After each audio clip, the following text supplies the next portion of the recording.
Hi guys, Debbie here with Wrestling in 60 Seconds, bringing you the summary. And this is going to be more than 60 seconds. It's going to be more than 4 or 5, maybe like 8 minutes. So get yourself something and put this on pause and come on back and hear it. The media scrum was about 2 hours long. It didn't end until about 2 a.m. It's on YouTube. If you want to see the beginning of it where MJF comes out, my suggestion was cut it on, fast forward until you see Tony comes out, because MJF comes out shortly after that. Of course, MJF is his own bragging about the best he is in the Four Pillars match. He doesn't want to take any Jericho questions. And by the way, he beat Darby now twice. He continues to mention WWE. And someone was asking him, did it hurt him that his match wasn't the last one on the card? He said, why do I want to roll around in Moxley or Yuta's blood? At one point, Tony Khan started talking back with him. He says, MJF says everything he does is to prove a point. He doesn't care who challenges him because opponents are scared to death of him. He calls Forbidden Door an Indies Fest, and he doesn't care to be a part of it.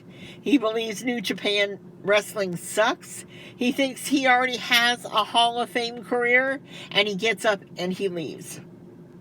Tony then announces the new TBS champion, Chris Statlander, who talks about her recovery. She said that post-surgery, it was supposed to be 6 to 8 months. She had ups and downs. She is going to try to prove that she can handle this. She was very nervous, and she had wondered if people had forgotten her because she was gone for 18 months. And everybody clapped, and out comes Chris Statlander leaves, and Orange Cassidy comes out. Somebody asked if he thought he could handle multiple titles at one time, and he says that he only cares about the belt that he has right now. He doesn't want to talk about future belts, but just handling what he has. And someone asked about Trent. Trent actually has a boot print to his face, and he says he'll probably have to give Trent an opportunity at his belt for what he did tonight.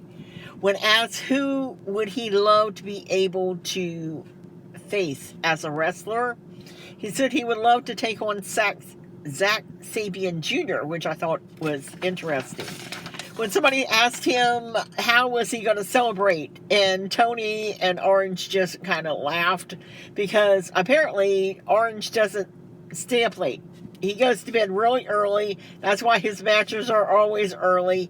And he said, well, he may go into and play a slot machine for a couple of minutes before going to bed. He says that he's happy and he doesn't want to talk about MJF, which turned into a really awkward moment, and everybody just got quiet.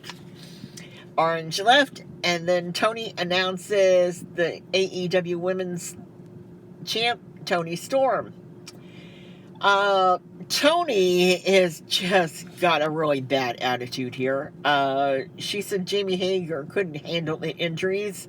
When asked how is this going to be different the second time around, she says she isn't taking crap from anybody. And when asked who would she like to see at the Forbidden Door, she said, give me someone like Sky Blue so I can beat the crap out of her. Her thoughts that she thinks Jamie Hager is done, and that the Outcast are going to take over AEW. She says the interim belt was BS. The whole thing was BS. Someone had asked if the Outcast could handle a blood and guts match. She said, yeah, they'd be up for that. Someone asked about Mercedes Moné. She said she'd be glad to take on Mercedes and that she'd break her other ankle. she gets up and she walks out. The final was Bryan Danielson. Somebody had asked about Brian Dixon, who is a wrestling promoter in Australia, and gave Bryan Danielson his first job post WWE. And he said that, it really